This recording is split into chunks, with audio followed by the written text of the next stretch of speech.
हम गाइडलाइन 2018 के मुताबिक काम कर रहे थे, 2014 के मुताबिक काम कर रहे थे, जिसमें आपको विंटर वैकेशन मिलती थी, हमें winter vacation, paid summer vacation leave मिलती थी, मैटरनिटी लीव मिलती थी, पैटर्निटी लीव मिलती थी। मगर बदकिस्मत से 2019 में इसी के साथ साथ जब 2020 का फरवरी आ गया, एक नई गाइडलाइन जिसको हम आमतौर पर गाइडलाइन 88 के नाम से याद करते हैं, वो इशू कर दी गई। उसमें कहा गया है कि नहीं, अब ये बॉन्डेड लेबर्स हैं, they will stand at Rambagh और छानपोरा जस्ट लाइक बिहारीज। हम उनको बुलाएंगे जब हमारे पास काम होगा, तब इनको हम बुलाएंगे जब हमारे पास काम। यही है उस गाइडलाइन में लिखा हुआ, यानी नीड बेस्ड। जब हमें जरूरत होगी, आज हमें धान काटने, आज इनको चाहिए, हमें इनको लाना है, ये नहीं एहसास रखा गया कि these people are those people जिन्होंने इनको बनाया। हम अगर इस वक्त गिनना शुरू करेंगे, बहुत सारे पुलिस ऑफिसर जिनको हमने पढ़ाया, बहुत सारे केएस ऑफिसर जिनको हमने पढ़ाया, हमने एक उस गाइडलाइन 88 को भी चैलेंज किया और उस वक्त स्टे किया अदालत ने।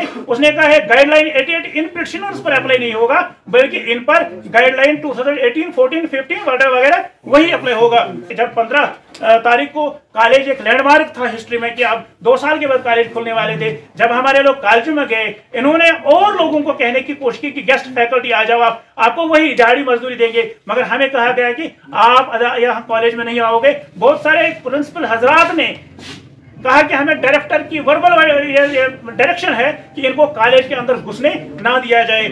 आज ये सूरज हाल है कि इसने एफिडेविट दिया है कोर्ट में लिखकर, इसमें कहा है कि हमने इनका स्टेटस को मेंटेन किया है। This is affidavit submitted by director college who is lying. वो झूठ बोलता है अदालत में और अदालत को कहता है कि हमने इनका स्टेटस मेंटेन किया है, लेकिन हकीकत यह है कि वो मेंटेन नहीं किया जा रहा है। हमारे लोगों को कहा जा रहा है कि आप कॉलेज में अंदर नहीं आ जाओगे।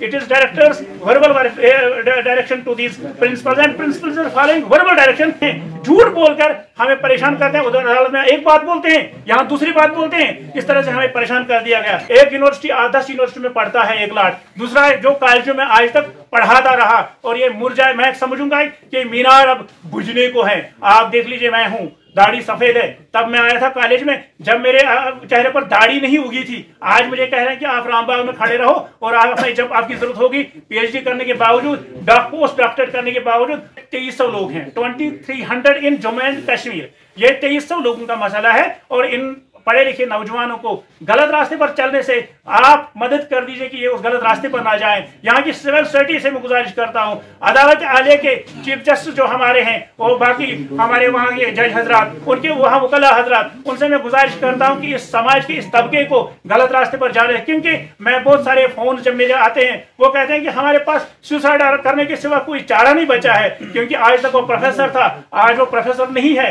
दिहाड़ी मजदूर है और उसको मजबूर किया जा रहा है गलत रास्ते इख्तियार करने पर। This is the deliberate attempt of higher education, particularly director and other principals. वो जो चाहते हैं कि मनारकी, वो डिक्टेटर आमिराना तरीका इख्तियार करते हैं और इस तरह से हमें वो परेशान करते हैं। दूसरी बात है कि कभी भी हमें नहीं कहा जा रहा है कि आपके लिए अगर हम कोई कानून बना रहे हैं, कोई गाइडलाइन ला रहे हैं, आपसे पूछें आप किसमें सेफ रहोगे। हमें कभी नहीं ऑन बोर्ड लिया जा रहा है। नतीजा निकलेगा कि जो यूनिवर्सिटी में पीएचडी कर रहा है, जम्मू यूनिवर्सिटी में, कश्मीर यूनिवर्सिटी में, क्लस्टर यूनिवर्सिटी में, सेंट्रल यूनिवर्सिटी में, एग्रीकल्चर यूनिवर्सिटी में या बाकी यूनिवर्सिटीज में जो करते हैं रिसर्च, उनकी भी रिसर्च में कौन सी ये रहेगी इंटरेस्ट रहेगी, उनकी भी कोई इंटरेस्ट नहीं रहेगी। और इस तरह से ये समाज खुदा न खास्ता इसके रोशनी की मीनार बुझ जाएंगे। और अदालत आलिया से गुजारिश करता हूं कि अगर कोई लीगल प्रोविजन है, इसको पीआईएल में लिया जाए, क्योंकि हम आपके पास पहुंच नहीं पाते हैं। और पीआईएल लेकर इसको मेहरबानी करके इस समाज के इस तबके को माजूर होने से, जलील होने से, ह्यूमिलेट होने से बचाया जाए।